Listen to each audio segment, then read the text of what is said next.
Los acuerdos amplios son la clave para superar la crisis en el sistema de partidos políticos, lo dice Ramón Guillermo Aveledo, el ex secretario ejecutivo de la Mesa de Unidad Democrática en Venezuela. Ramón Guillermo Aveledo sostiene que la lucha contra regímenes totalitarios requiere de la participación de todos los sectores. Corría el año 2006, Venezuela se aproximaba a un nuevo proceso electoral. El presidente Hugo Chávez buscaba la reelección, mientras la oposición venezolana se mostraba dividida con 3 candidatos a la presidencia. Estaban Manuel Rosales, en ese momento gobernador del Zulia, Teodoro Petkov, ex guerrillero y personaje de la izquierda venezolana, y Julio Borges, coordinador nacional del Primero Justicia.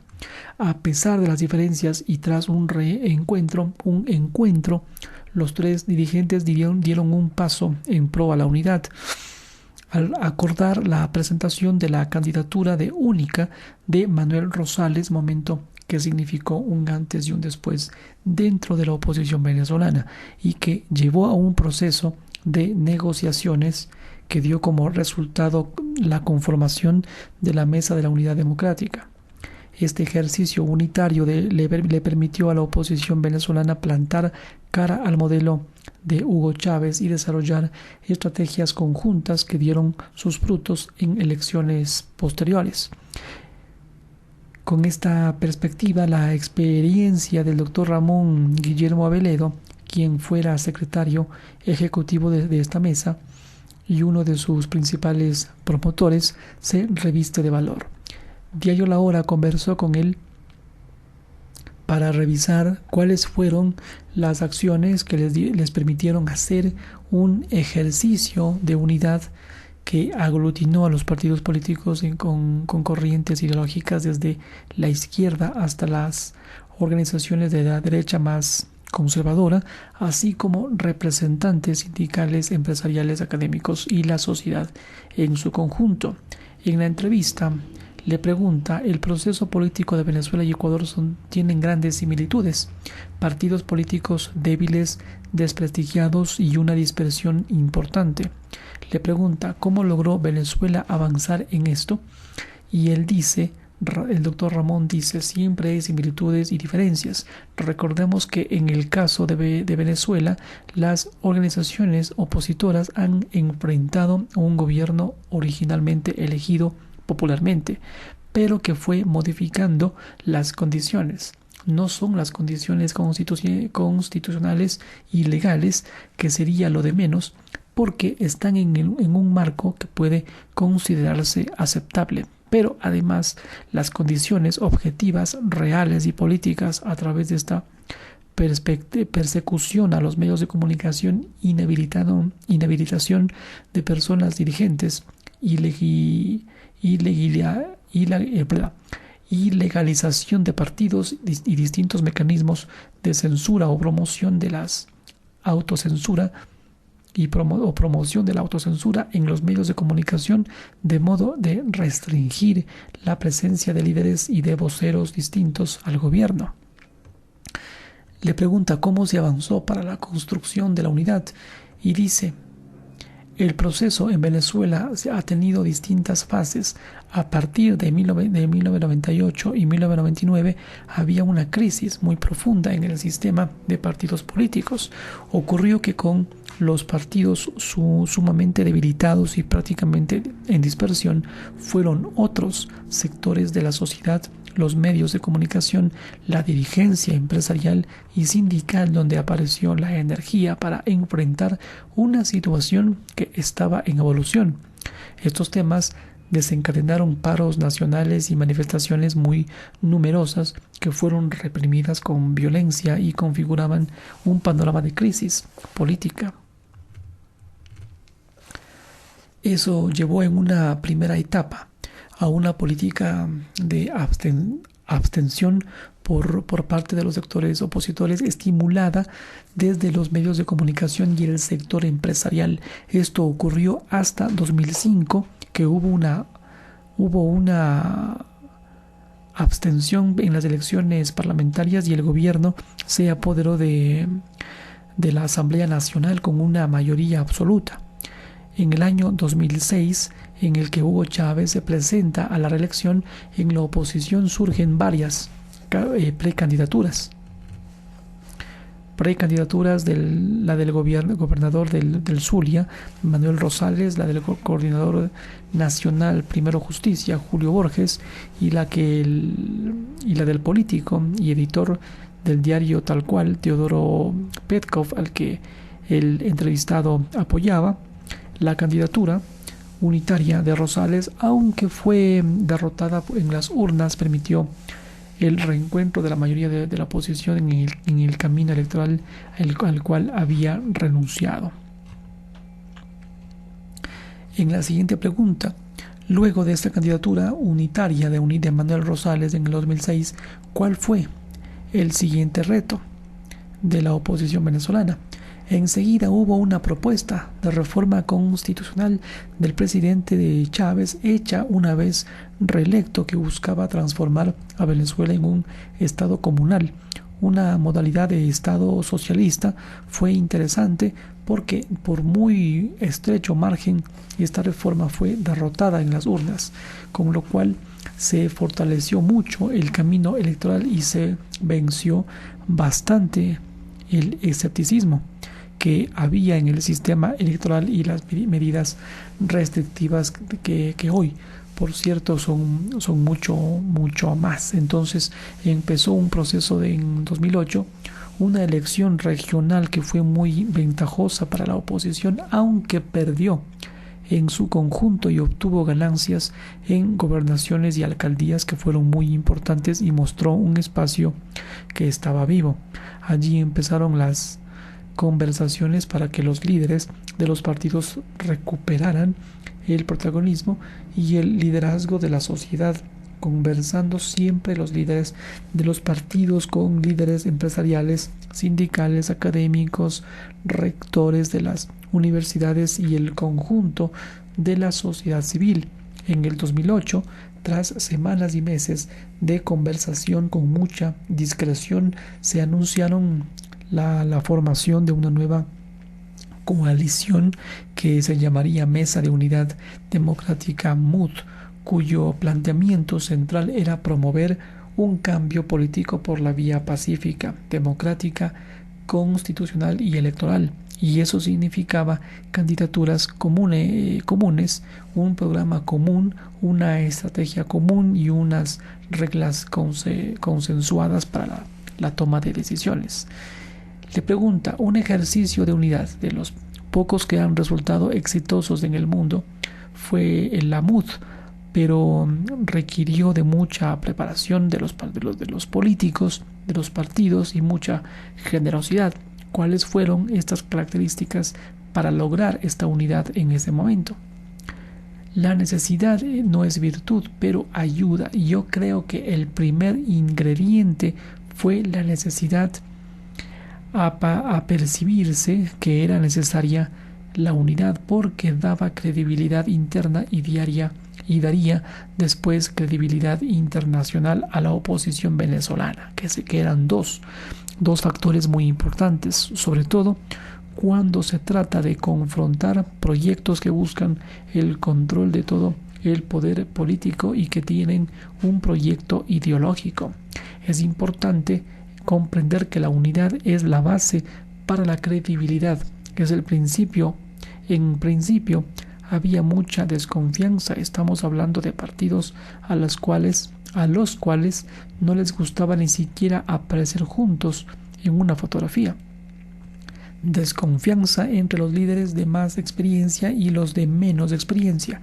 Había también desconfianza entre los movimientos y partidos, porque algunos eran producto de divisiones internas. Se empezó a concentrar en los objetivos, y al darse cuenta que había unos objetivos básicos comunes, se avanzó en conversaciones individuales en cada uno de los grupos y después reuniones en conjunto. Se acordó unas reglas de debate para ir sacando conclusiones.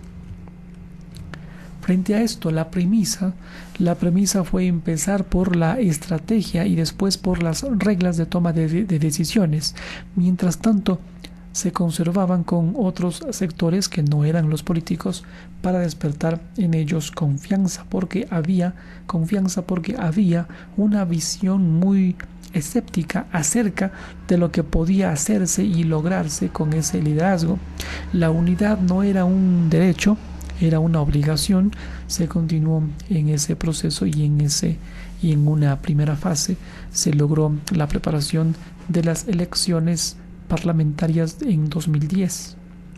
¿Cómo consiguieron estos fondos para iniciarse este trabajo y sostenerlo durante todo este periodo? El trabajo del equipo principal fue voluntario. Éramos profesores universitarios o profesionales en distintas actividades y siempre la idea fue en el grupo era que estábamos siendo el germen de la Secretaría Ejecutiva que creamos y los equipos técnicos. El grupo directivo fue voluntario, era gente que provenía de orígenes de ONGs y de las universidades. En mi caso tengo una antigua participación política hasta 1999 y después me dediqué a mi profesión y a la universidad. Inclusive tuve un paréntesis, pues estaba dedicado a ser presidente de la Liga de Béisbol Profesional de Venezuela, que es el equivalente a la Federación de Fútbol del Ecuador. Entonces había un llamado cívico que había que asumir. Como actores ideológicamente encontrados, me imagino que le unieron las causas. ¿Cuáles fueron esas causas que les sirvieron en ese momento?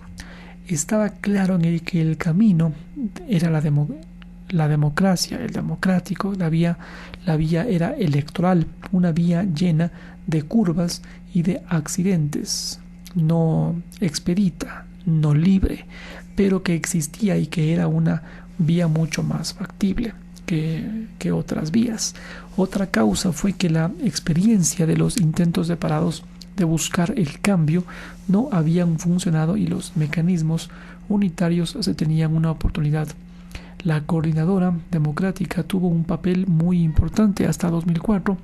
La unidad era un valor, pero también una debilidad y hacía falta estrategia. Un programa y unas reglas. Entonces empezamos a trabajar en la estrategia buscando los objetivos comunes. Se trabajó en la construcción de las reglas, procurando que fueran lejos del momento de tomar decisiones. Procurando que fueran lejos del momento de tomar decisiones. Si me permite una metáfora del ciclismo, la lógica fue avanzar lo más que pudiéramos en lo plano para cuando llegara la subida. Entonces se tomarían decisiones en momentos en los que no había conflictos inmediatos para cuando se tuvieran que decidir candidaturas, ya que se tuviera unas reglas. Había dos tendencias. Una tendencia era partidaria de hacer primarias para todo y una tendencia de buscar acuerdos por consenso para todo. Se hizo dos grupos de trabajo, uno para un reglamento de primarias y otro para un reglamento de consensos, y se puso al frente del reglamento de primarias a un partidario del consenso y al frente del reglamento de consenso a un partidario de las primarias. Le pregunta, ¿el trabajo se concentró solo en los acuerdos políticos? ¿Cómo lograron avanzar en estos sectores de la sociedad civil? Y dice, fuimos trabajando en paralelo en las ideas programáticas que fueron muy concretas. Las llamamos 100 soluciones para Venezuela. A partir de allí, un equipo de profesionales voluntarios trabajaron en todo el país. Se preparó papeles de trabajo y cuando se apareció las precandidaturas presidenciales, se pidió a cada precandidato que pusiera a un representante.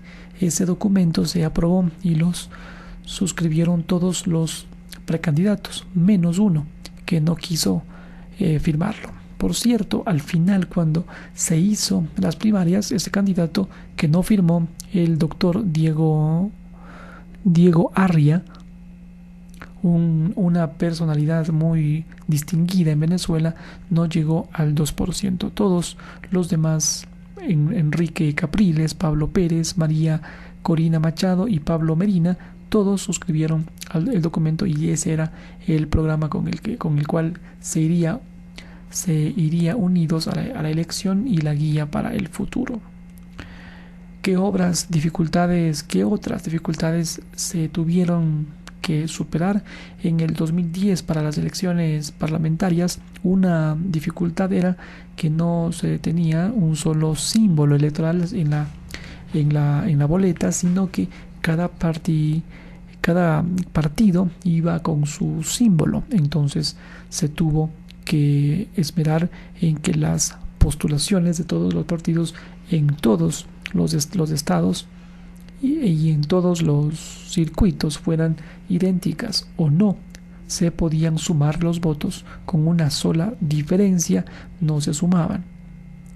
Ya él conversaba mucho con la presidenta del Consejo Nacional Electoral, Tibisay Lucerna, y ella le decía al candidato, al señor que le entrevista: es imposible que ustedes se pongan de acuerdo. Eran 32 símbolos distintos de partidos y había que procurar en cada una de las listas presentada fuera idéntica en 24 circunscripciones nacionales y en 335 municipios, y la Asamblea Nacional tenía entonces la mitad de los diputados elegidos por lista y la mitad en circuitos uninominales, y tenía que coincidir exactamente el principal y el suplente. Estamos hablando de miles de candidaturas y se pudo. Fue laborioso, pero se logró, y la elección parlamentaria fue exitosa porque el gobierno no obtuvo los dos tercios en el poder legislativo, y además quedó evidenciado en el voto popular que eran más los electores que querían el cambio que los electores que estaban conformes con lo que estaban pasando.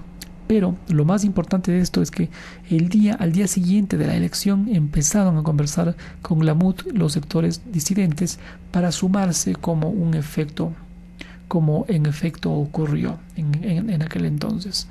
En Ecuador todavía no salimos del correísmo, dice el periodista. Tenemos sus leyes, su constitución y códigos. Adicionalmente, hay muchas voces dispersas y vemos a unas elecciones muy rápidas. Quisiéramos que usted, con toda su experiencia, pueda dar algunas recomendaciones o sugerencias para la sociedad civil y clase política ecuatoriana que enfrenta al populismo radical y totalitario. Y él recomienda: lo hago con mucho cuidado de no meter el dedo en el ventilador, porque le tengo mucho afecto y hay muchos ecuatorianos de Venezuela y tengo muchos amigos en el Ecuador. Es una realidad en la que no puedo participar directamente, pero lo vengo advirtiendo desde hace rato. El problema principal es del sistema de partidos, la fragmentación en el sistema de partidos que se ve en el país. Y por cierto, también en Perú. En el caso de Ecuador se vio muy claro cuando la elección del presidente Lasso, que quedó un Congreso muy fragmentado, que era muy difícil tomar decisiones, con lo cual la gobernabilidad se dificultaba. Leí una declaración del expresidente Osvaldo Hurtado, que siempre me parece un hombre muy lógico, dice, una mente muy serena, dice, refiriéndose a los problemas de gobernanza derivados de esa fragmentación. Dice: el problema de la gobernanza en Latinoamérica se ha resuelto históricamente por la vía de la fuerza. esa fuerza armada que se convierte en el árbitro y toma de decisión. Pero eso es pan para hoy y hambre para mañana, porque resulta que esa orden no se transforma en un orden perdurable.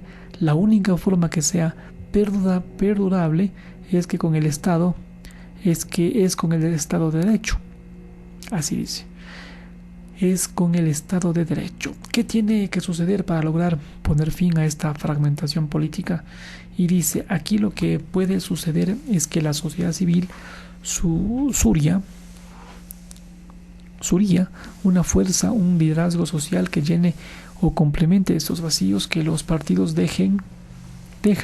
Allí también tenemos que la típica división que la geografía dispone entre la costa, la sierra, pero además también esa fragmentación política, porque el paso de los partidos históricos o a partidos más o menos personalistas y la escasa implantación de los partidos ideológicos, se diría democracia popular o izquierda democrática, que obedecían a una ideología determinada. Tuvieron una plantación escasa y efímera. Recomponer eso implica un esfuerzo civil de mayor cuantía, pero es muy necesario y tiene que haber una etapa transicional en la que tiene que haber una convergencia muy amplia de los sectores políticos y sociales, una convergencia muy amplia que incluya en el compromiso que nadie pueda salirse con la suya completamente, es decir, que nadie puede imponer su modelo. Deben converger las distintas opiniones e intereses en un proyecto común. No se puede decir que va a ser el proyecto de los empresarios o el proyecto de los académicos o el proyecto de los sindicalistas o de tal o cual partido político, sino un conjunto que sirva de marco a la convivencia pacífica y libre de todos los ecuatorianos. Existe capacidad en la sociedad y en los partidos para superar esta crisis del sistema de partidos. Hay evidentemente una capacidad empresarial, gerencial y una capacidad política que está allí, pero hay que reencontrarse y eso le corresponde a los propios ecuatorianos. Aquí está la lección que es sobrevenida y es el producto de la crisis del sistema del partido de partidos, y el presidente Lasso obtuvo en segunda vuelta los votos para ser elegido, pero sabíamos que había una gran fragmentación hacia abajo, y al leer la integración del Parlamento se veía que era un poder con debilidad en las piernas. Recordemos esa crisis más o menos perenne, que tuvo un momento de paréntesis en el tiempo de Rafael Correa, con todos los bemoles que se conocen, y no tengo la menor simpatía por ese modelo, así dice, pero si se sacara la cuenta de cómo varios presidentes, desde Abdalá Bucaram, Yamil Maguad, Lucio Gutiérrez, todos fueron presidentes tan fugaces, ahora ha ocurrido con Lasso. Hay una cuestión de estructura que todavía sigue fallando y tiene que reencontrarse la sociedad ecuatoriana, que no debe depender de un liderazgo. Se requiere de una estructura institucional. Hay que buscar un liderazgo personalista y desarrollar las instituciones del Estado. Le pregunta, ¿hay que buscar un liderazgo personalista o desarrollar las instituciones del Estado? Y dice, voy a pasar la raya de la prudencia y meterme en el terreno de la imprudencia. Así como sería impensable hoy en día Velasco Ibarra, ningún Velasco Ibarra posmoderno funciona tampoco como se dio con Rafael Correa, pero porque esa idea de un sistema que depende de un líder es premoderna. La tendencia histórica es del poder personal al poder institucional, del poder concentrado al poder distribuido y del poder absoluto al poder limitado. Esa es la historia de la humanidad. El secreto de los países que avanzan más, que no es que no tienen problemas y serios, pero el secreto de esos países es que el poder es institucional de verdad, no fingido, Cada institución busca cumplir su función separadamente de las otras con autonomía. El poder no es absoluto, es limitado. ¿Cuál sería la clave entonces para avanzar en un modelo de gobierno más institucional? Y dice, el proceso de descentralización que está pautado por la Constitución ecuatoriana, que ha tenido varios intentos de llevarse adelante, no ha avanzado, y es necesario para un país de la complejidad del Ecuador que ese proceso avance. La descentralización, eso es un terreno donde los actores políticos y sociales deben lograr acuerdos, porque este es un asunto concreto que se refiere a la organización del Estado y por lo tanto a la distribución del poder. Siempre las descentralizaciones tienen obstáculos porque implican la redistribución del poder y el poder no se deja redistribuir sin resistencia, pero puede cambiar en beneficio de la gente porque puede tener